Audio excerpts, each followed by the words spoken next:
Entre Escutas Podcast, onde a escuta transforma. Reflexões, vivências e conhecimentos com Jade Holanda e Sofia Abreu.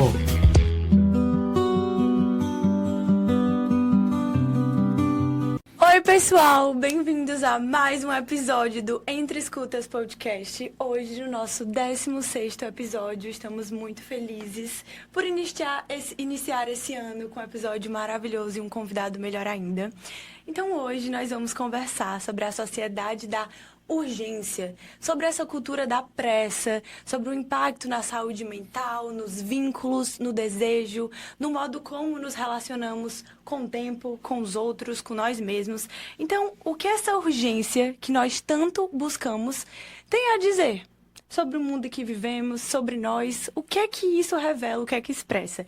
Então, hoje a gente vai falar sobre isso com o Luan Carvalho, psicólogo e psicoterapeuta. Vou apresentar um pouquinho do currículo dele para vocês, para ele se apresentar um pouquinho e a gente iniciar.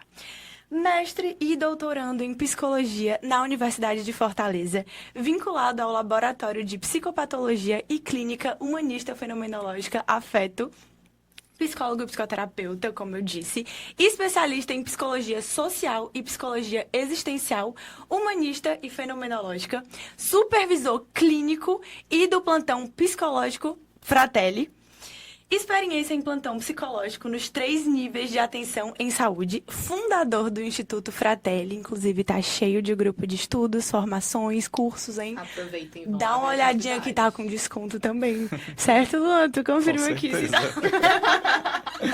Eu já garanti vários meus, mas enfim, formação em psicoterapia humanista fenomenológica pela professora doutora Virginia Moreira e o professor doutor Lucas Bloch. Então, Luan, é um prazer te receber, seja muito, muito bem-vindo. Obrigado por aceitar o convite e esse espacinho é seu. Eu que agradeço o convite, é um privilégio estar aqui falando de um tema que eu gosto, né? Eu estudo de maneiras diferentes a urgência, a crise, temas correlatos desde a graduação, então já está aí mais ou menos com uns 10 anos que eu estudo esse tema. Mas eu pensei nesse tema para esse podcast porque é um tema que tem me atravessado atualmente, tanto na minha vida pessoal, como na minha vida profissional, como pesquisador. Eu estudo isso no doutorado de uma outra forma, né? Muito mais voltado para os processos de saúde mental, de adoecimento, mas pensando isso sociologicamente, digamos assim, é como se fosse um estudo paralelo, à parte, né? Que não dá para eu estudar no doutorado. Então, eu tenho pensado sobre isso, e aí conversando com a Sofia, pensando em um tema, eu disse, então posso falar sobre isso que tem me atravessado no momento. Né? E aí, fiquem à vontade para perguntar o que quiserem. Maravilha, vamos te sugar. Muito obrigada, vamos sugar mesmo. É uma honra te receber aqui, eu lhe admiro muito, de verdade. Obrigado. E aí, eu acho que a gente já tinha conversado antes, né, como eu queria te chamar. E, meu Deus, mas ele é um profissional tão incrível que ele pode abordar tantas coisas. E aí, esse tema com certeza vai ser muito especial. E muito necessário também, muito urgente para a sociedade que a gente está vivendo hoje. Antes da gente começar a adentrar nas perguntas e ouvir um pouco de ti, eu queria introduzir um pouco para os ouvintes, para o pessoal que está em casa, por que falar da sociedade da urgência, né? O que esse tema traz. Hoje a gente vive em um tempo que tudo parece urgente, não é? Responder rápido, decidir rápido, chegar rápido nos lugares, produzir mais rápido, fazer relações rápidas. Como isso molda a forma que nós nos sentimos e que nós estamos no mundo? E quais são os efeitos para a saúde mental? Algumas estatísticas são importantes para a gente ver qual é o contexto que a gente está hoje de sociedade, né? Segundo a Organização Pan-Americana de Saúde, em 2025, mais de 1 bilhão de pessoas hoje vivem com condições de saúde mental severas. Segundo a Forbes Brasil, 472 mil pessoas apresentaram afastamento por transtornos mentais em 2024. E segundo o Acorda Cidade, 72% dos brasileiros sentem-se estressados com suas ocupações e 32% já sofreram burnout. Então, você, ouvinte de casa, você que está assistindo a gente agora pela rádio, pelo Spotify, eu não sei o que é urgência para você hoje, nesse momento, mas hoje olhar para a saúde mental nunca foi tão urgente a nível global. E é por isso que é tão necessário a gente estar aqui hoje falando sobre isso e como é importante, né, nós como profissionais de saúde também abordar isso e também levar um pouco de conhecimento para quem está em casa, também pedir ajuda para a gente refletir um pouco sobre como a gente está existindo, sobre como está funcionando a forma que a gente está existindo, as nossas preocupações, o que essa sociedade da urgência está, por acaso, atravessando a gente como pessoas. Luan, para a gente introduzir um pouco, se tu puder resumir um pouco para a gente, assim, o que seria essa sociedade da urgência? Pronto, achei muito legal a introdução que tu fez, bem inspiradora.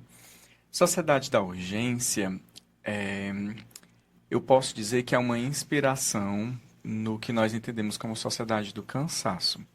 O Byung-Chul Han, que é um autor, um sociólogo, né, que ele é bem conhecido, tem esse best-seller que é a Sociedade do Cansaço, ele traz essa noção muito mais pensando no contexto do trabalho, né, algumas questões sociais também, mas ele traz, principalmente no começo do livro, uma noção de violência neuronal.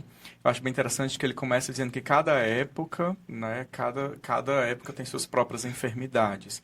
Só que ele escreveu isso, estamos entrando em 2026, ele escreveu isso há uns 11 anos atrás, né? Na verdade, ele escreveu antes e foi publicado há uns 11 anos atrás.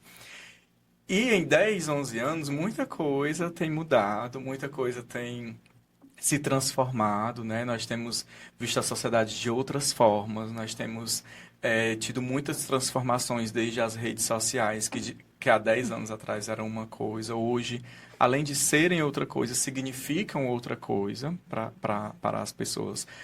Para muitas pessoas é até um meio de vida, né?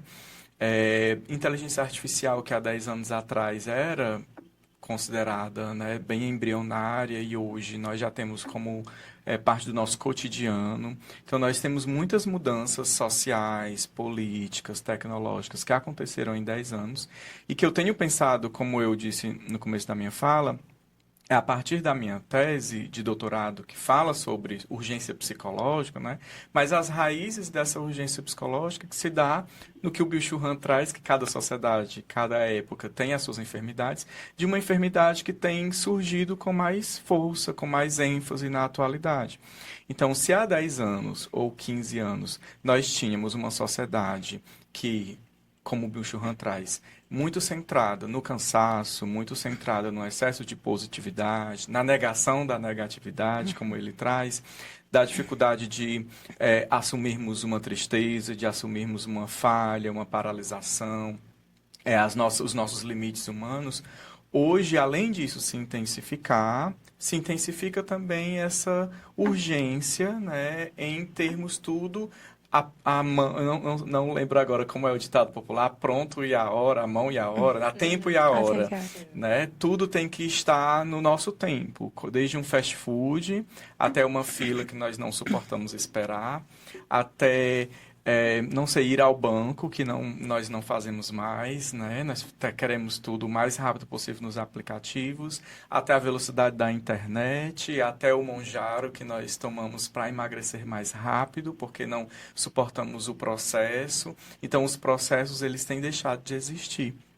Então, eu entendo que o Byung-Chul Han, na Sociedade do Cansaço, ele introduz isso, né? Mas ele discute em um outro ângulo. E hoje eu entendo a necessidade de discutirmos o conceito de urgência, a ideia de urgência, o significado de urgência para as pessoas. Ou mesmo se as pessoas têm refletido sobre suas próprias urgências, né? Urgências que nós vivemos e que não refletimos sobre elas.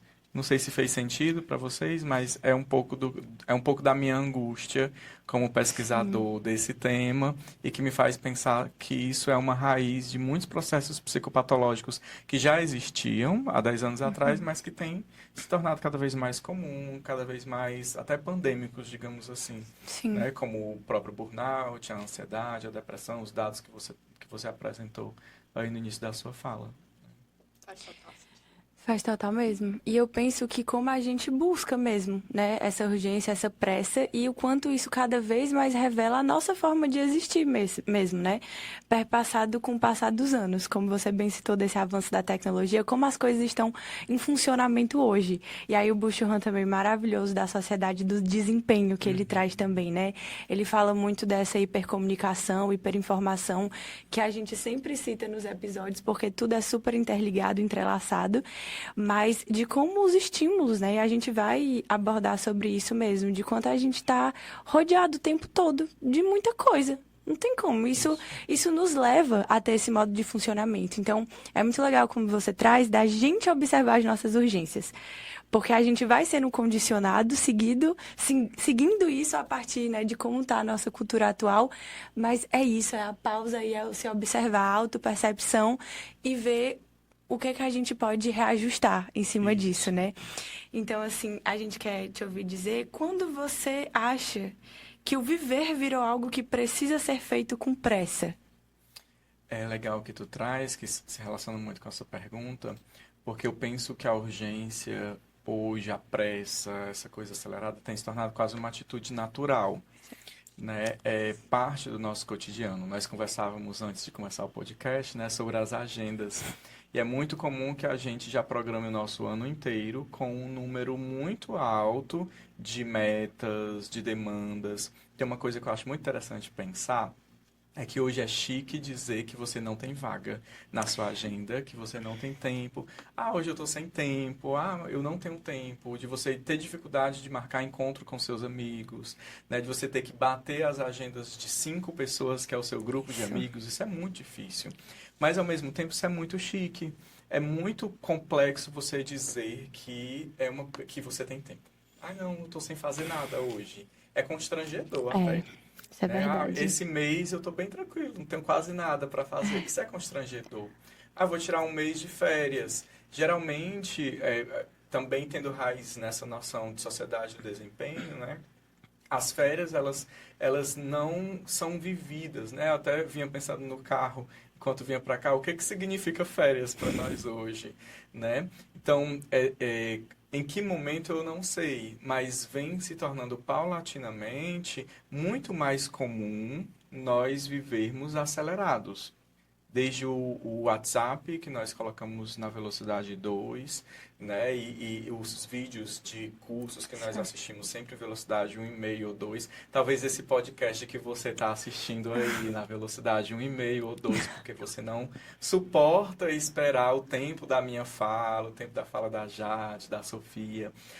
Então, é muito complexo nós pensarmos sobre a urgência, porque tem muitas camadas, é muito profundo, são muitas questões que atravessam o nosso cotidiano e que vem se tornando cada vez mais comum. É quase que encarnado, né? É parte do nosso vivido hoje, vivermos acelerados.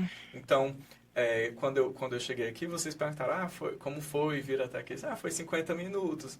E aí a gente pensa, nossa, 50 minutos da minha casa até a rádio, isso é muito tempo, né? Mas é um tempo que também precisa ser vivido, é o tempo que eu dirijo, é o tempo que eu escuto podcast, é o tempo que eu aproveito comigo mesmo também.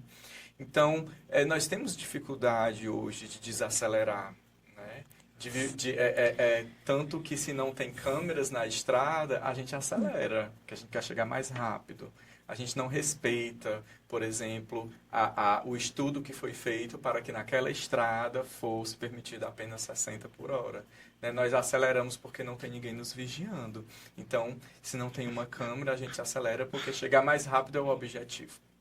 E aí chegar mais rápido é o objetivo em de diversas formas, em diversas categorias, em diversas nuances da nossa experiência, né? Chegar mais rápido no mestrado, chegar mais rápido para terminar a graduação, chegar na frente dos nossos colegas, ter mais paciência que os nossos colegas, terminarmos um doutorado, uma especialização, um MBA, chegar mais rápido nos objetivos que todo mundo acredita que são os objetivos comuns a todos, né?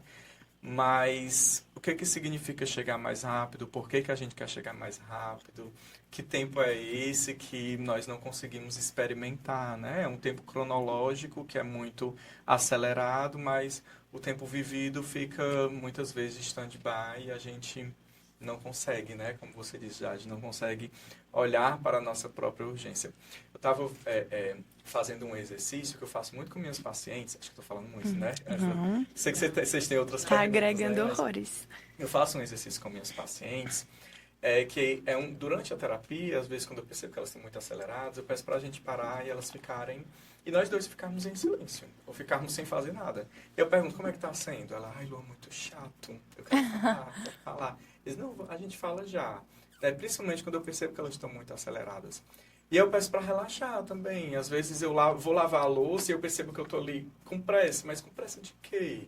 E eu tento relaxar o meu corpo. A gente está sempre muito tenso, né? A gente está sempre armado. Né? A gente nunca está com a nossa postura relaxada, com o rosto relaxado, com o corpo relaxado. Nós geralmente estamos de prontidão, né? E às vezes eu faço exercício de só relaxar o corpo, porque às vezes a gente está assistindo uma série, às vezes a gente está lavando a louça, às vezes a gente está, sei lá, conversando com alguém assim, ó, com tudo isso aqui do nosso rosto, os ombros tensos, porque parece que alguma coisa está na iminência de acontecer, algo que nós não sabemos o que é. Então, relaxar, né, relaxar o rosto, sentir o nosso corpo, é um exercício muito difícil. Isso tem raízes nessa sociedade do cansaço, que se desdobra nessa noção de sociedade da urgência e que nos coloca sempre em prontidão para algo que não sabemos o que é.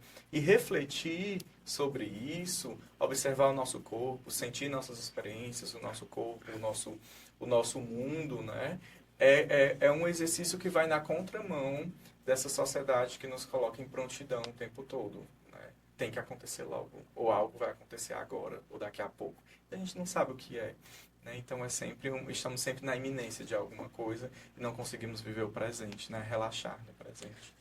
É isso. E eu super me identifiquei com a tua fala. E você foi falando e eu fui pensando nesse tempo como uma forma de poder hoje também, né? Esse discurso muitas vezes de tempo é dinheiro. Então, o quanto é um sinal de sucesso estar ocupado, né? Como você trouxe muito bem. E, assim, essa romantização do cansaço muito, né? Que a gente se sente, na verdade, mais valiosos e mais bem-sucedidos se a gente está com tudo muito preenchido. E aí você falou também desse vivido que ele não é contemplado com atenção e com presença. E o que é essa linha de chegada que a gente tanto almeja, né? É algo que eu falo muito na clínica, para os meus pacientes, minhas pacientes, no Instagram propago, mas isso é realmente um exercício, é o que a gente estava falando. Não é fácil na prática mesmo, mas vem desse lugar de observação, porque é a caminhada. Às vezes parece clichê, né? Tem muitos posts lindos sobre isso, que eu super valorizo, mas é a questão de a vida, ela acontece enquanto você faz planos, né? No processo, perfeito. E assim, está acontecendo agora. Agora, quando a gente pega este planner, essa agenda e coloca... E tudo bem, massa ter metas, né? É legal a gente ter algo para visualizar ali, para alcançar. Mas que, na verdade, tudo já está acontecendo. Então, às vezes, é isso do esperar o cenário ideal, deste mundo ideal e não real, que a gente sabe que muitas vezes é utópico, porque já está acontecendo. Mas a gente conseguir vivenciar o momento, esse vivido mesmo, e se perceber nesse lugar. E não o chegar lá. Por que régua é essa que está sendo medida? O que é o lá? Porque a gente não tem previsibilidade de nada. A gente não tem como... Não é palpável, mas é o que a gente faz nesse caminho, né? Então, eu achei muito, muito legal isso que você trouxe. Queria só completar o que você está trazendo sobre metas, né? Que metas? Vocês disseram que é a primeira gravação do ano, né? E é até interessante a gente pensar sobre as metas para 2026. Sim. Quando nós pensamos em metas, nós colocamos temos o hábito de colocar metas pautados naquilo que nós gostaríamos de alcançar. Minha meta é estudar mais inglês. Minha meta é, sei lá, tirar boas notas nas disciplinas do mestrado, do doutorado. Minha meta é entrar no mestrado. Minha meta é, sei lá, fazer um intercâmbio, viajar para o exterior, trocar de carro. Minha meta é, não sei, economizar mais. Mas e a meta de fazer menos? Né? Será que nós colocamos também na nossa agenda o dia do descanso? O dia do desacelerar. O dia de desacelerar.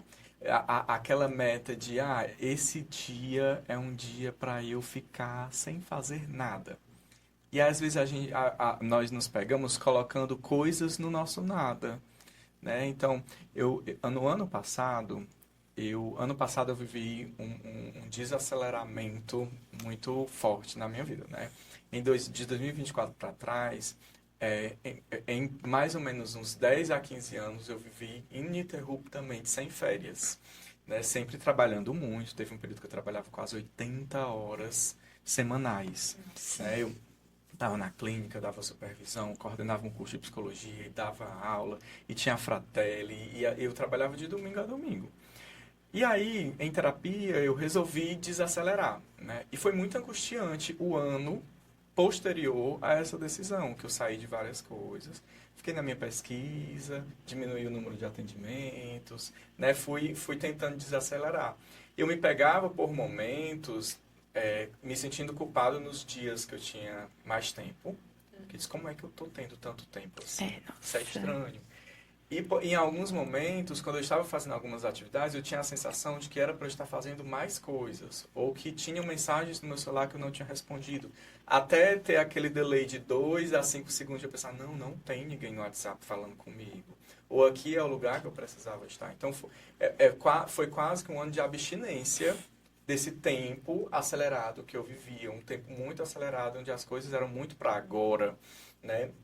E aí eu precisei viver um ano de quase abstinência de tempo, né? Assim, na verdade, abstinência de aceleração, tendo tempo, né? Tendo o tempo como um remédio para essa abstinência. E aí, nesse ano, eu tentei colocar mais metas de descanso, de ócio, porque eu me via colocando, domingo vai ser o meu dia do ócio. Aí eu colocava cinema, eu vou sair com meu namorado, eu vou ficar com a minha família. Mas isso também são atividades sendo inseridas no meu dia do ócio. Então, quais as metas nós temos tido ou colocado na nossa agenda de ócio, de tempo, de parar, de não fazer nada, de até mesmo nos nossos nadas nós não colocarmos nada, né? Então, as metas, elas têm sido muitas vezes até adoecedoras, porque quando a gente chega no final do ano, a gente olha para trás e quando não conseguiu, a gente se sente culpado, né? Então, acho que isso também é importante, a gente tentar entender o significado de metas, né? Perfeita pontuação. E é muito importante, Luan, que você trouxe sobre essa questão do ócio, né? Porque eu acho que muitas vezes é uma confusão que muitas pessoas têm, diferenciar o ócio do lazer, né? As pessoas acham que o lazer, ele é um descanso. O lazer pode ser um descanso, mas o lazer também é um investimento de tempo, né? É um autocuidado, né? Um autocuidado, ele também é um desgaste emocional. As pessoas Físico às vezes falam também, muito físico, falam da bateria social, né? Nossa, minha bateria social acabou, preciso ir pra casa, preciso ficar em silêncio. Então, como às vezes também isso as pessoas se confundem um pouco. O Heidegger, quando ele fala um pouco sobre a era da técnica em Ser e Tempo, ele critica um pouco isso, desse tecnicismo, né? Que hoje tudo tem uma finalidade, hoje tudo tem uma técnica. Nós não só somos, ou nós não estamos apenas sendo um design, assim, sem uma chegada. Nós somos para algo, nós estamos para isso, nós estamos para aquilo. Então, tudo tem uma direção. Sim. E as pessoas também, vocês falando um pouco sobre essa questão do futuro, né? É como se a gente não visse mais muito presente, né? A gente só vai em direção a um futuro, a um sonho que não tem um tempo certo para acontecer. A gente não sabe quando vai acontecer, o que vai acontecer, mas a gente só olha para frente. E a gente nunca está satisfeito com o nosso presente. E quando a gente... Desculpa. Imagina. Mas quando a gente alcança, a gente quer mais, não é o suficiente. É aquela famosa frase, ai, meu Deus, só porque eu quero falar, eu esqueci. Mas é a ânsia de ter e o tédio de possuir, que foi super propagado nas redes sociais. Nossa, né? Eu preciso ter, eu tô nessa ansiedade, ocioso pra ter, mas aí eu alcancei. Agora eu tô entediada, eu preciso de mais, então nunca é suficiente. Aí vira um ciclo adoecedor. E tem toda a questão da produção também, né? A Sofia trouxe essa noção de técnica que o Heidegger traz, né? E ela trouxe assim, como se tudo tivesse uma função. E aí nós tivemos há alguns anos atrás, algumas décadas, aquela frase, trabalha enquanto eles dormem. Nossa. E aí isso foi altamente criticado e foi refutado, e aí começaram a dizer, olha, dormir também é produtivo. Para mim ficou na mesma lógica, né? Não, dormir não é produtivo, dormir é dormir. Né? Ah, durma para descansar, para trabalhar melhor. Não, durma. Só durma. Seja um ser que dorme, né? Então, essa lógica de tudo ter um objetivo, até o dormir ter um objetivo. Ah, você precisa dormir 8 horas. Ah, e se você dormir 15 horas, se você dormir 10 horas, se você dormir 7 horas, porque você, enfim, já está descansado e acabou dormindo só 6 horas, né? Então, tudo precisa ter uma regra e um objetivo. Esses dias eu vi nas redes sociais, que eu acho muito importante as redes sociais, mas às vezes eu acho muito adoecedoras também, de uma psicóloga que colocou assim, coisas que não parecem produtivas, mas são. E aí eu fui ver, né, coisas que, você sentar com os amigos, às vezes não parece produtivo, mas é. Para que colocar a produção nisso, né? Eu não quero ser produtivo com os meus amigos. Eu quero só estar com os meus amigos. Eu não quero que as minhas amizades tenham uma função. Tem uma fala, e aí eu vou ser um pouco religioso agora, do padre Fábio de Mello. Né? Que eu ouvi isso há, uns 15 anos atrás e isso me marcou bastante. Ele diz assim, será que se nós não fôssemos úteis, nós seríamos amados? Né? Se nós não tivéssemos uma utilidade, o que significa você amar uma pessoa que não é útil para você? O que significa você amar um amigo sem esse amigo ser útil, sem ter um fundo de produção, um fundo de utilidade, um fundo de retorno? Como é, por exemplo, você amar uma pessoa acamada? Você amar uma pessoa que não tem nenhuma utilidade na sua vida, amar por amar. E isso é muito difícil. É muito difícil nós sermos por sermos, amarmos por amarmos, estarmos por estar, sem que haja uma função, sem que haja um objetivo, sem que haja uma regra social, sem que nós estejamos nesse movimento, né, de dar função a cada coisa. E isso é angustiante, isso nos deixa ansiosos, né? E isso, de alguma forma, faz com que todas as camadas da nossa vida tenham uma função, e nem tudo precisa ter uma função, nem tudo precisa ter uma regra, nem tudo precisa ser para ontem. Às vezes as coisas podem ser para depois de amanhã, né? Então, voltando para a urgência, né? Essa coisa da urgência, de ser tudo hoje, né? Às vezes pode esperar e nós não nos damos conta, nós não percebemos que algumas coisas podem, de fato, esperar, que algumas relações, elas podem apenas ser o que elas são, né? Sem necessariamente nós agilizarmos o processo. Sabe aquele amigo sem manutenção, né? Que Sim. Você não precisa estar mantendo também se você não quiser, se não precisar, As coisas, elas precisam passar por esse processo de reflexão do que é o significado, de fato. Talvez as coisas não precisem de uma função, precise minimamente de um significado, né? Para conseguirmos continuar atribuindo algum sentido para o que nós fazemos, para as pessoas que nós convivemos, né? Amei essa fala fenomenológica. E é interessante como isso é muito presente na clínica, né? Assim, tem alguns pacientes, né? Eu passei por isso no ano passado, onde muitas vezes pessoas chegavam na psicoterapia já perguntando quanto tempo eu vou ficar aqui, em quantas sessões vai ser necessário para eu ir embora, quanto tempo vai ser isso, até quando vai ser quando eu vou ter minha cura, assim, até quando eu vou ter que ficar nesse processo e tudo. E muitas pessoas ainda nem sabiam direito o que elas estavam fazendo ali. Ainda não sabiam direito como ia ser aquele processo delas e já estavam querendo uma finalização, né? Já estavam querendo mesmo uma linha de chegada, como a gente tanto está falando aqui. É interessante porque eu vejo também muito essa questão de você querer aportar várias coisas no seu tempo para você ser mais produtivo ainda, que muitas vezes as pessoas acabam fazendo várias coisas ao mesmo tempo, né? Por exemplo, eu estou numa academia, mas muitas vezes eu estou ouvindo um curso. Ou eu estou no 1,5 ou no 2. No 1,5 ou no 2, exatamente. E aí eu estou com os meus amigos, mas aí a gente está falando alguma coisa de trabalho, alguma coisa de um projeto. Ou a gente está tirando aquela foto para provar que a gente está vivendo. Então, assim, tudo tem uma finalidade, né? É como se tudo tivesse um preço. Isso. É como se tudo fosse um pouco assim precificado, e me fez até refletir um pouco sobre as relações, né? O que você trouxe, eu achei muito potente, porque de fato hoje até algumas relações, e aí eu não vou falar na questão do interesse, mas nessa questão da utilidade mesmo, né? No sentido do trabalho, eu acho que muitas vezes as nossas relações hoje estão muito entrelaçadas a nossas ocupações, ao nosso trabalho. Então, assim, o que isso significa, né? O que aquela pessoa representa também, tirando aquela vida de trabalho. Isso. E um exercício que eu faço também com os meus pacientes é um pouco do sentido do que é importante, do que é uma prioridade, do que é uma urgência. Porque hoje parece que tudo é urgente, né? E o que é importante é importante. Ele tá ali, vai sempre estar, ele é algo importante.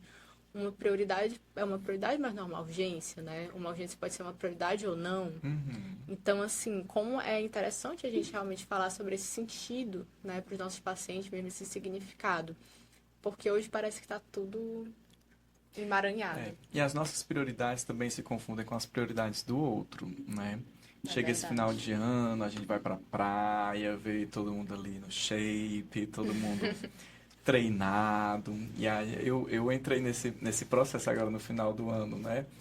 Eu vou começar o ano fazendo atividade física todos os dias. Ainda tá dando certo, né? Hoje é dia 13, tem dado certo. Mas aí eu fui correr com uma amiga e aí nós começamos a conversar. Eu disse assim, por que tem que ser tão difícil, né? A gente tem um corpo bonito, tem que esperar anos, meses para trazer algum retorno. E aí nós mesmos na conversa nos voltamos para por que a gente estava falando isso, né?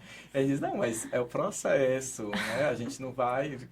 Ela ainda disse assim, faz cirurgia. Eu disse, não quero fazer cirurgia, eu quero viver isso, viver o processo como todo mundo vive. Aí a gente vai se voltando de novo, mas por que eu quero viver o que todo mundo vive, né? Então, até para dar sentido à nossa atividade física é complicado, porque os nossos sentidos estão entrelaçados com um sentido das redes sociais, um sentido do que a gente vê, sei lá, na praia, do que a gente vê na academia.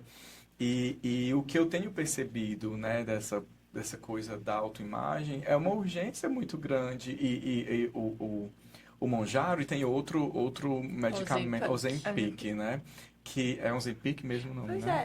ou é outro. Tem Eu outro não sei, nome também. Esqueci. Que acelera, né? Assim, e ok quando isso é uma orientação médica, quando é uma pessoa obesa, quando tem um sentido. Mas eu fico me perguntando por que eu acelerar um processo que pode ter um processo natural também de eu, por exemplo, ir para uma academia, trabalhar isso como tendo outras camadas, como um cuidado com a minha saúde mental, como ver pessoas e habitar um espaço onde outras pessoas estão buscando sua própria saúde física, mental também. A atribuição de sentidos para o processo, né? Quando eu penso o Mounjaro, alguns medicamentos, algumas cirurgias, para alcançar um objetivo, para acelerar alguns objetivos, eu fico pensando exatamente que estamos falando de uma urgência para alcançar um objetivo projetado no outro, projetado nas expectativas sociais, projetado nas redes sociais, projetado naquilo que eu acredito que é o melhor para o meu corpo, que eu acredito que é o que vai me fazer ser igual aos outros, o que vai me fazer ser padrão, né? A palavra padrão a gente poderia conversar de outras formas também.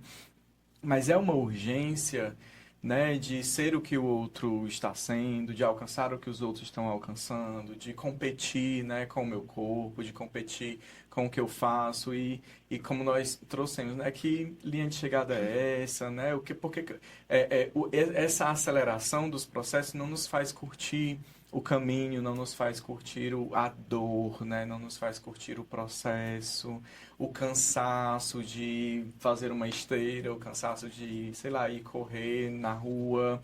Não nos faz, tira de nós, né, a possibilidade de vivermos o presente, nos joga lá no futuro, num futuro que nós almejamos, pensando nessas expectativas do outro, mas que não sei se necessariamente seria o melhor para nós, né? Aí a gente deixa de viver os processos, perde a oportunidade de viver alguns processos. Então, quando eu penso essa urgência, tento pensar ela em todas as camadas sociais. Quando o Byung-Chul Han fala sobre a violência neuronal, né? Eu estava lendo isso há algumas semanas, eu pensei, é quase uma violência existencial hoje, né? É não apenas neuronal que nos coloca em processos de adoecimento, como, sei lá, um TDAH, uma ansiedade, uma medicalização, uma medicamentalização da vida, mas é uma violência existencial mesmo, de te angustiar por não conseguir ver o outro como é, de te angustiar por não ter alcançado no mesmo tempo que o outro, por eu, sei lá, eu tenho 35 anos, estou fazendo isso, tem fulana de tal que tem 25 e já viveu o que eu estou vivendo agora, mas as experiências não são as mesmas, não são iguais, e nós não conseguimos nos dar conta disso, porque é tudo muito acelerado e num ritmo que não é o meu, né? É um ritmo, digamos, um ritmo mundano, né? E que eu não consigo subjetivar o meu ritmo, Sim. né? Eu estou sempre no ritmo do outro, né? E pensar esse ritmo é uma questão muito importante. Na clínica, na nossa vida pessoal. E já vai super entrando no bloco da clínica, né? E assim, te ouvindo falar, Luan, eu sinto muito essa desconexão mesmo existencial das pessoas pautadas no outro, porque é algo que eu recebo muito na clínica também, dessa demanda de sempre dessa comparação, né? E aí a Sofia citou, né, como um movimento que ela faz com os pacientes dela, mas de presentificar naquele momento e trazer uma clareza. E aí eu levo essa questão que você trouxe agora de dessa régua no sentido de realidades diferentes. Então, são vividos diferentes, são narrativas diferentes.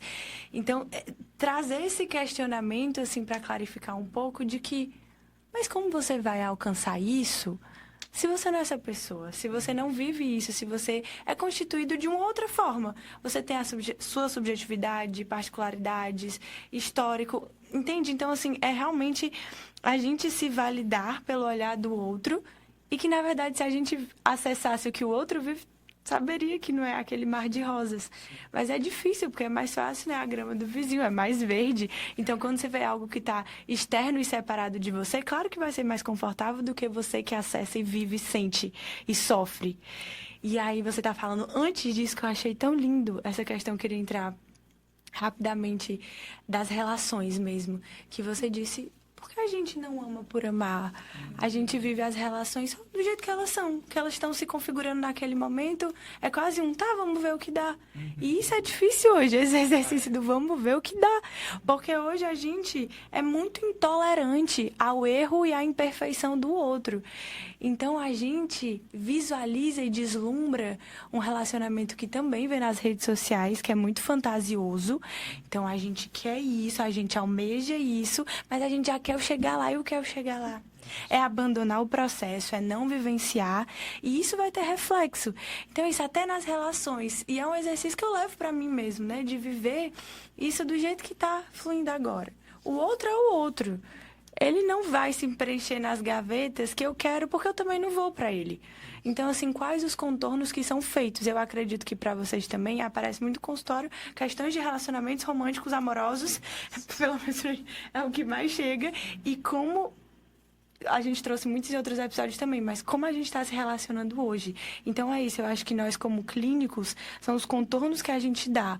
Talvez não é sobre a pessoa chegar pronta, mas ela chegar disposta. E a gente também precisa estar, porque tudo é uma construção. Eu acho que isso entra completamente na urgência, porque a urgência a gente perde muita coisa. Acho que se esvazia, a gente passa por nós.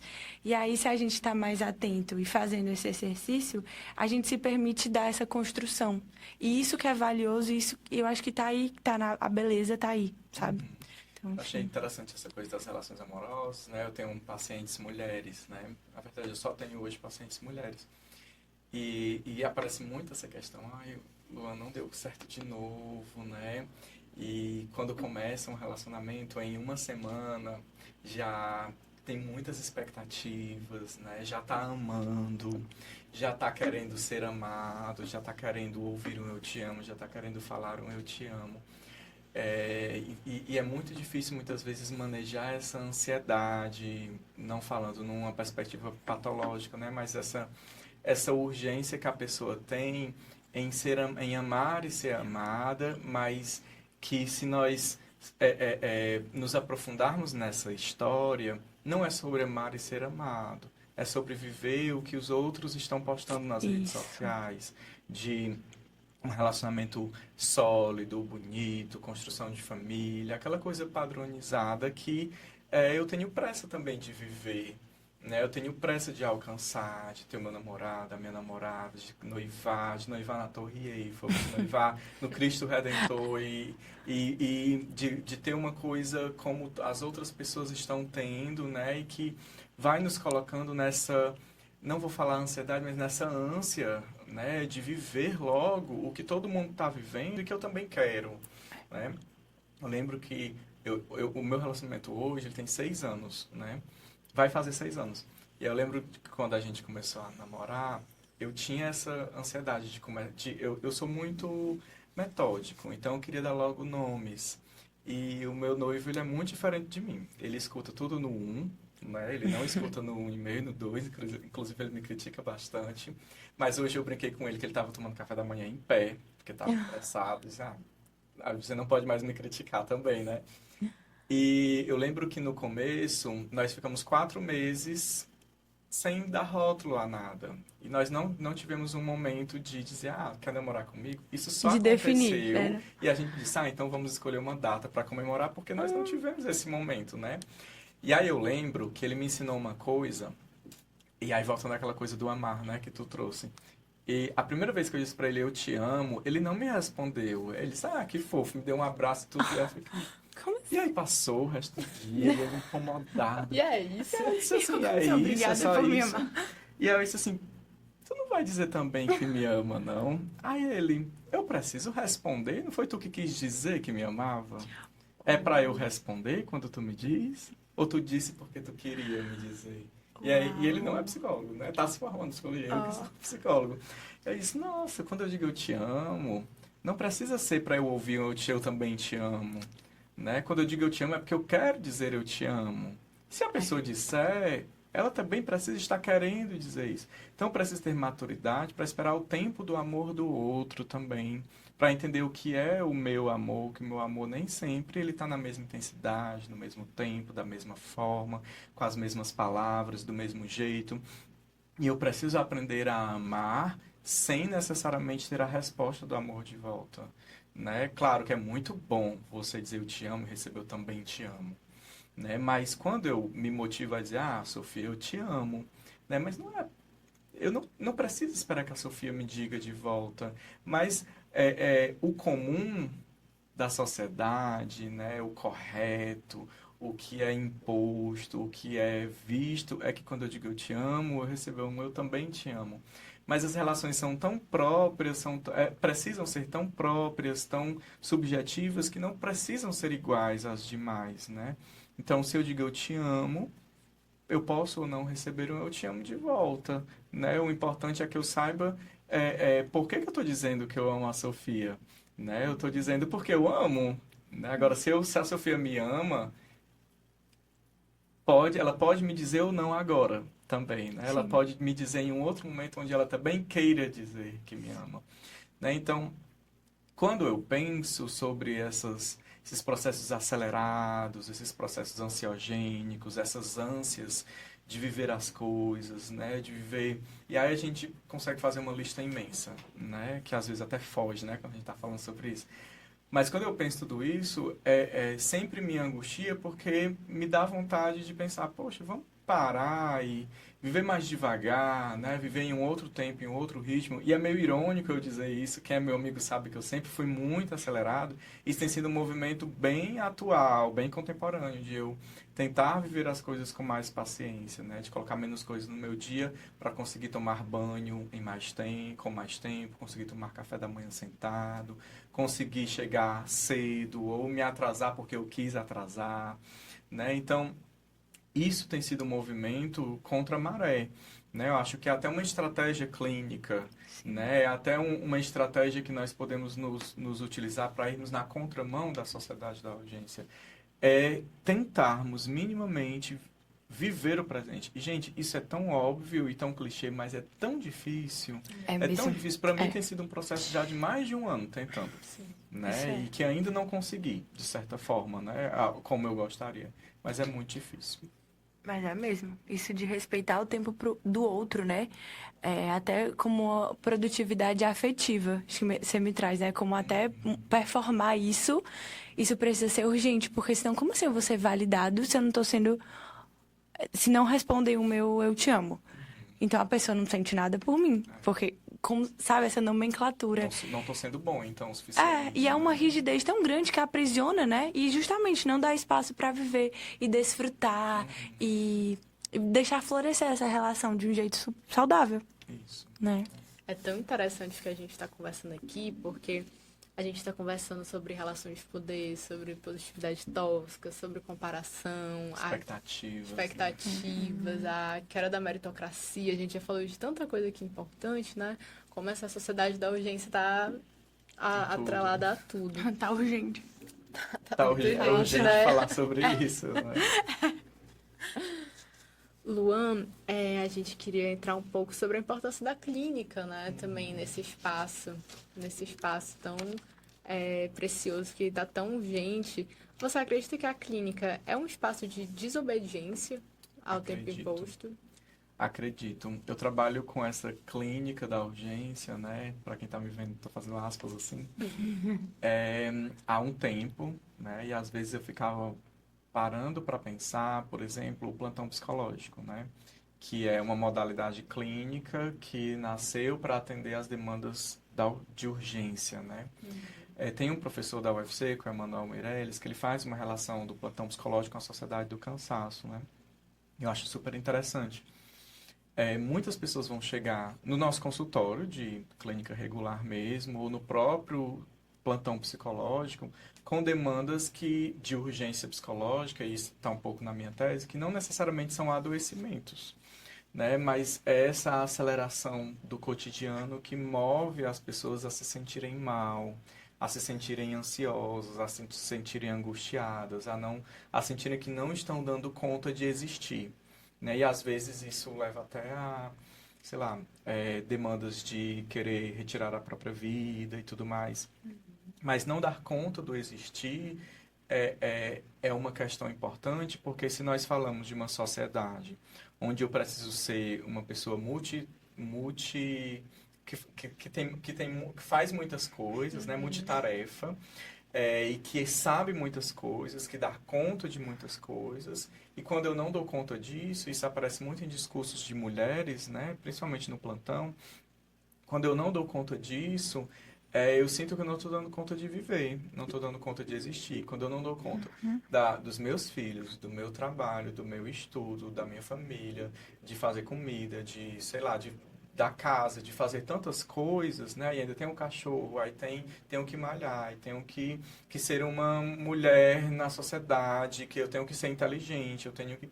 Quando eu não dou conta de tudo isso, ou quando eu não dou conta de uma parte disso, é difícil existir, né? Como se eu não estivesse dando conta de uma existência que me foi dada, né? Então, isso aparece muito no plantão, e aí eu ficava refletindo há um tempo, né, principalmente no mestrado, que eu também estudei plantão, se o plantão ele não reforçava isso, né, de ser uma clínica breve, de um único atendimento e tudo mais. E aí depois eu fui entendendo que o plantão ele não é uma escuta breve apenas, ele é uma escuta paciente em meio a essa aceleração. Então é um espaço, o plantão mais... a clínica como um todo, né? Vou dizer a psicologia como um todo, seja no âmbito do consultório, no âmbito organizacional, na psicologia social, enfim. Acho que a psicologia como um todo, mas me voltando muito para a clínica que eu trabalho, que é o plantão, trabalho majoritariamente, eu vejo a psicologia como uma estratégia. O plantão principalmente, né? Uma estratégia de acesso mais rápido e mais fácil nesse momento de aceleração, porque quando eu estou acelerado, quando eu tenho uma demanda urgente, eu não posso esperar também, né? Eu sei que nós estamos falando de aprender a esperar, mas quando eu estou nessa estafa, quando eu estou nessa dificuldade de dar conta da minha existência, minimamente eu preciso ser ouvido o mais rápido possível. E aí lá no plantão, que é essa clínica rápida, acessível, eu gosto de dizer que é desburocratizada, que a pessoa chegou e vai ser atendida, lá nós vamos tentar fazer um trabalho de desaceleração, né? Por isso que o plantão não tem tempo, né? É um atendimento que não tem 50 minutos, né? É um atendimento que pode ter 2 horas, 3 horas, porque é para ser uma escuta paciente, é para a pessoa se acelerar e se desacelerar, né? É aquilo que ela construiu de urgência para ser desconstruído nessa clínica. E nós podemos fazer isso em todas as modalidades clínicas, né, da psicologia, desde o atendimento regular até o plantão psicológico. Então, eu entendo como uma desobediência também. Achei interessante a tua pergunta, né? Porque a ideia, e aí eu uma vez estava dando uma palestra e eu me dei conta na palestra, né?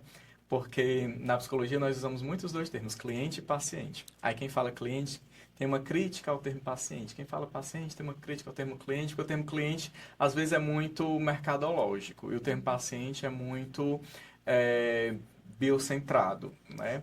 Mas depois eu fiquei pensando se aí isso é uma coisa que a gente tem que patentear ainda, viu? Eu fiquei pensando se o correto de fato não seria paciente. Porque ele precisa ter paciência com o próprio processo.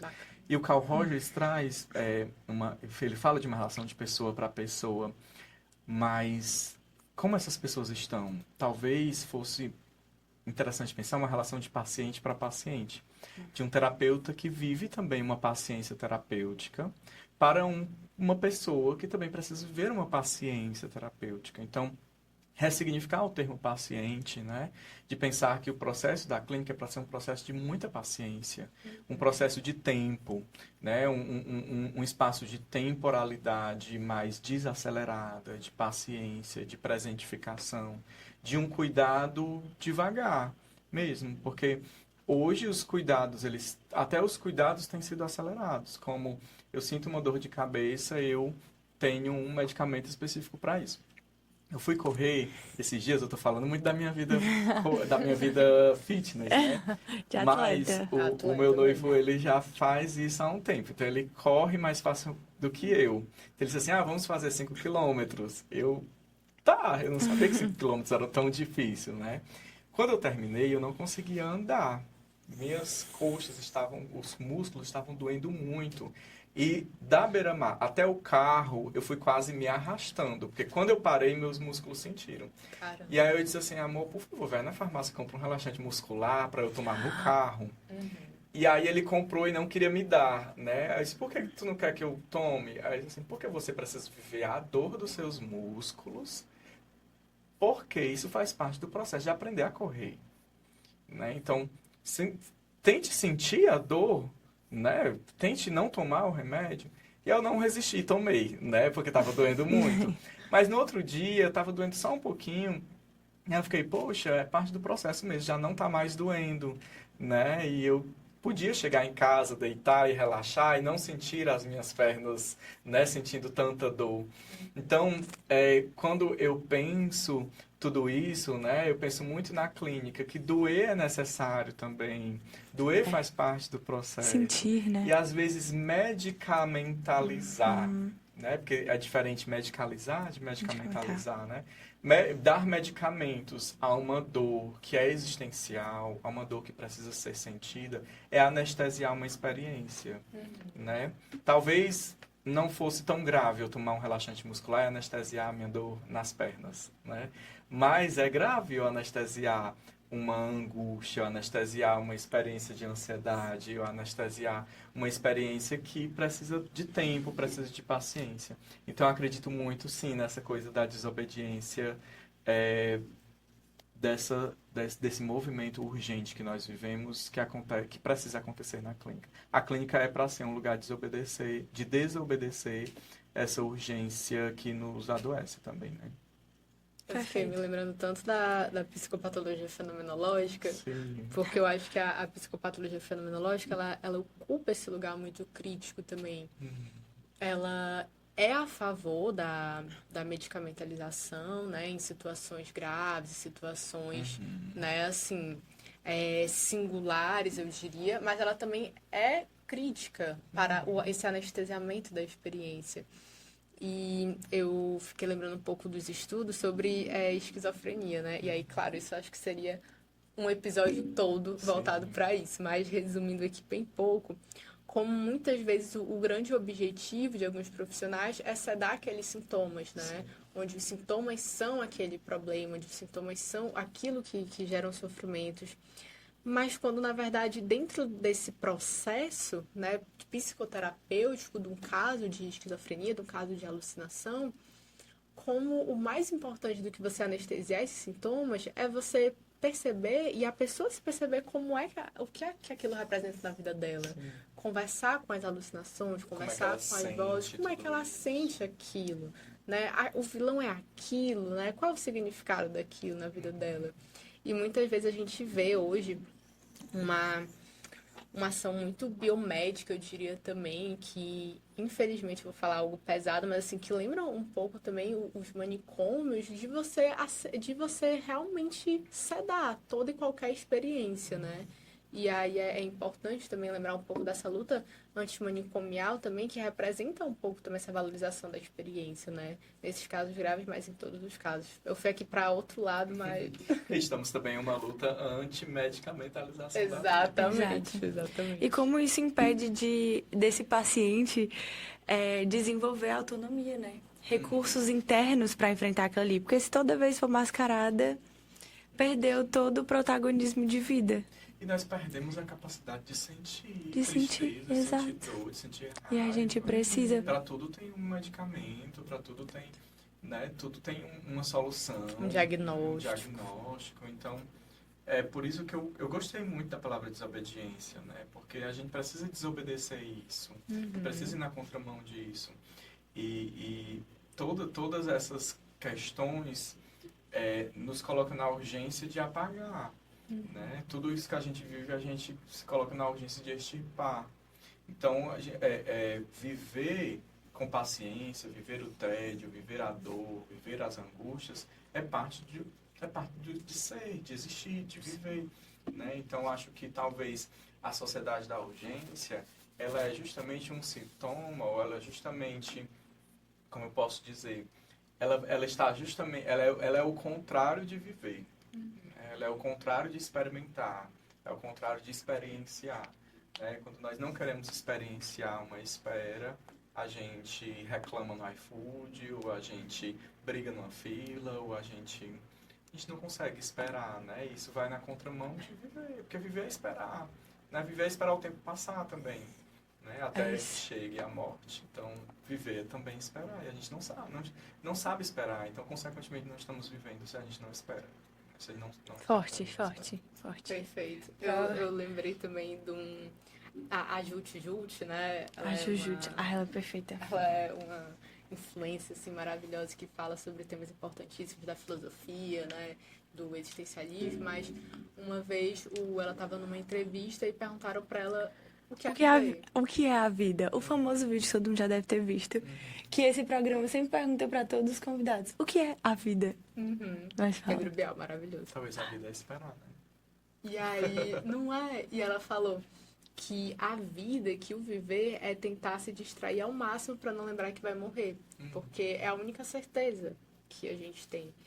E aí, eu refletindo sobre isso, eu pensei... Nossa, realmente, a única certeza que a gente tem, assim, no universo é essa finitude. Sim. Então, como às vezes a gente quer se distrair ao máximo, quer ter uma função, quer ter nessa área da técnica, quer deixar uma marca, quer ter um propósito, quer fazer alguma mudança na humanidade, como se é uma pressa urgente de deixar isso. E a gente se esquece de aproveitar mesmo esse processo, Sim. né? Eu achei interessante.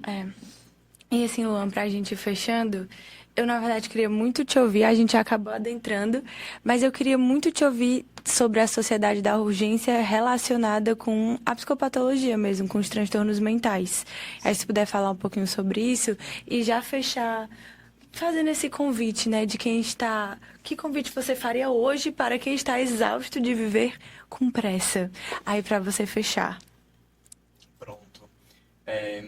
Quando a gente lê Sociedade do Cansaço, é muito fácil fazer uma relação com alguns processos de psicopatologia, né? O próprio livro, ele menciona o TDAH, a depressão de uma maneira muito forte também, menciona a ansiedade. E como eu disse no início, eu entendo que o que nós estamos começando a pensar, que é uma sociedade da urgência, é como se fosse um desdobramento dessa noção de sociedade do cansaço, que é muito mais focado na coisa do desempenho, mas nós estamos falando aqui de uma aceleração do tempo, de uma aceleração das experiências. E o adoecimento mental, ele é um descompasso também, né? Quando nós aceleramos o que deveria ser mais devagar, nós adoecemos. É o que o Rogers traz, né, da incongruência. Né? A congruência, uma pessoa autêntica, uma pessoa congruente, é quando ela está conectada com o que fala, o que diz, o que sente, o que faz. Né? Então, quando nós estamos incongruentes, nós estamos de alguma forma vulneráveis. Né? O Thomas Fuchs também traz a coisa da vulnerabilidade, né? Muito mais voltada para a noção de psicopatologia. Então, essa aceleração do tempo, a aceleração das experiências, esse viver o futuro mais recorrentemente do que viver o presente, nos coloca em descompasso e nos deixa vulneráveis. Vulneráveis a estarmos vivendo uma depressão, uma ansiedade, de facilmente nos estressarmos, de facilmente perder o sentido do nosso trabalho, de facilmente vivermos experiências adoecidas, porque nós não estamos conseguindo viver o natural da vida, né? Viver o fluxo da vida. Então, se nós pararmos para pensar em alguns processos de psicopatologia, como a própria síndrome de burnout, a própria ansiedade, os antídotos para isso é a desaceleração, né? Esse desaceleramento da vida, é você procurar tirar férias, né? A primeira coisa que os psiquiatras fazem quando uma pessoa apresenta um quadro de depressão, de ansiedade, de burnout, é dizer assim, um atestado de 15 dias, um atestado de 60 dias, né? Por quê? Porque é um antídoto também, né? Você desacelerar, você ver outras coisas, você experimentar outras coisas. Eu lembro que eu tive uma paciente com ansiedade, assim, ela ainda é minha paciente, né? E ela precisou tirar um atestado de 60 dias. E aí, nos primeiros dias, ela ficava, Luan, não tá funcionando, tava com 3 dias. Eu tirei, não tá funcionando. Eu disse, vamos esperar passar os 60 dias. E aí, ao final dos 60 dias, ela disse, Luan, eu precisava desses dias. Né? Eu precisava descansar, eu recarregar, precisava viajar, eu precisava ficar em casa. E também tem isso, né, do recarregar, mas... Eu falei, e na hora que eu falei, eu senti, caramba. A gente poderia ressignificar essa palavra, mas assim, ela precisava viver, né? Porque o trabalho dela estava muito nesse automático e era um trabalho de meta. Sim. Ela tinha que bater metas mensais. Então eram metas absurdas, de milhões, né? Então isso deixava ela tão ansiosa que ela não conseguia chegar em casa e assistir uma série tranquila. Então ela precisava estar tranquila para viver. Né? E melhorou significativamente a ansiedade dela. E era uma ansiedade a ansiedade do Rivotril já era uma ansiedade passada pelo psiquiatra e tudo mais, bem psicopatológica mesmo. Então, quando nós pensamos, talvez o antídoto para muita coisa, até para processos de adoecimento, talvez hoje seja a presentificação, a desaceleração, que não é um processo da noite para o dia, porque se nós fizermos isso, eu vou desacelerar um final de semana, nós estamos acelerando até o processo de desaceleração. Então, é como eu disse, do que eu estou tentando viver na minha experiência pessoal. Eu passei 1 ano tentando fazer isso, coloquei mais 1 ano tentando, e tenho pensado em estender isso por mais anos, para ver se isso vai encarnando na minha existência, na minha experiência. Então, o antídoto, o remédio, digamos assim, de alguma forma é viver, né? É você viver, é você contemplar. O Bill Churran fala dessa contemplação também, né?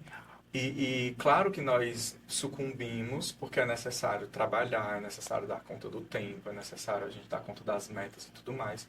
Mas é também necessário, nós não podemos negligenciar isso só porque nós somos obrigados a viver tudo isso. Muitas pessoas não vão ter condições existenciais de desacelerar, né? Mas é aí que entram as políticas públicas, é aí que entra a nossa luta por uma escala que não seja mais 6x1, é aí que entra luta por salários maiores para as pessoas conseguirem ter um lazer, para as pessoas conseguirem não precisarem de mais de um emprego, né? Para as pessoas não se obrigarem a isso e terem condições de desacelerar também.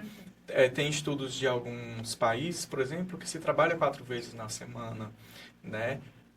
Continuam dando conta do que a sociedade nos pede, mas também se busca um espaço de tempo de autocuidado, de contemplação da vida, de ter tempo de ser e de existir, né? Não que a gente não possa ser isso no trabalho também, mas é importante pensar os processos de psicopatologia hoje como desdobramentos do que o Byung-Chul Han traz na primeira página do livro dele, de que cada sociedade tem suas enfermidades.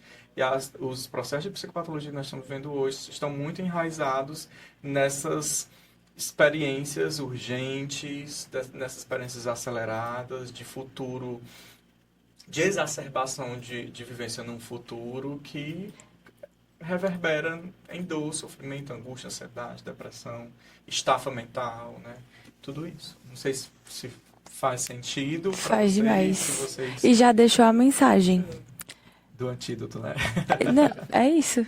De como esse seria o remédio, viver. Desacelerar e ter momentos de pausa e de contemplação, de se observar. Perfeito, Luan. Lindo. Que é muito o que dá pra fazer, né? A gente faz o que Realidade de dá. cada um. De colocar Quiser como ajudar. método diminuir as metas, né? Olha, fica aí para vocês que estão ouvindo. Luan, você quer Finalizar. alguma última palavra? Eu Seus queridos quero ouvintes? agradecer a vocês Oh. por me receberem aqui. É uma honra. Acho que é um tema bem legal que precisa ainda de muita estruturação, né? De pensar mais sobre isso, de desdobrar mais isso. Então, um espaço para falar sobre isso é muito importante. Eu acho que o projeto de vocês é muito legal, acho que alcança muitas pessoas, acho que tem muito potencial e é isso. Muito obrigado. Ai, a Vamos gente que pra agradece. 2026, né? Foi uma honra te receber. Uma honra Foi mesmo. incrível. Eu que E agradeço. antes da gente encerrar, sempre bom lembrar, né? Como a gente sempre fala, que procure ajuda, procure terapia, né? Preocupação com a sua saúde mental. Tanto no meu perfil quanto no perfil da Jade no Instagram, temos um destaque só de serviços gratuitos em Fortaleza. Então, se você hoje ainda pensa que psicoterapia é elite, é coisa de rico, não. Hoje temos psicoterapias, temos plantão, 24 horas em algumas instituições. Temos aí toda uma rede de apoio gratuita também para lhe ajudar, onde você esteja. Pode pesquisar onde é mais perto de você, uma clínica, escola. Então não deixe de procurar ajuda e ter esse momento de pausa, de reflexão, só de sentir o que está acontecendo, o que você está sentindo, sem ter um para quê, um porquê e uma linha de chegada, né? Isso. E não precisa esperar estar insuportável, em crise, chegar no seu limite para procurar ajuda. A psicoterapia, o plantão, os serviços de psicologia, eles vêm também como uma prevenção. Então, assim, busquem ajuda, é um sinal de coragem, não de fraqueza. E é isso, sigam o Luan, tá? Que as redes sociais também, Instituto Fratelli. E plantão gratuito Olha na aí. Fratelli, 24 horas, Olha aí. no link da bio. Tem Instituto mesmo. Fratelli, @ Instituto Fratelli _. Pronto, Vocês vai aparecer também. Inclusive, já atendi no plantão da Fratelli, foi uma experiência incrível. E vejam também as propostas acadêmicas, porque tá massa. Luan, mais uma vez, muito obrigada. Muito obrigada, de verdade. Pessoal, assistam os que já estão disponíveis e acompanhem os próximos que 2026 promete aqui neste projeto. Promete. Tchau, tchau, É isso, gente. beijos. Tchau. Inscreva-se no canal do YouTube Entre Escutas Podcast. Deixe seu like e ative as notificações. Aos domingos, 18 horas no Spotify. Às segundas, 16 horas na Sol Leste FM. E 20 horas no canal do YouTube Entre Escutas Podcast.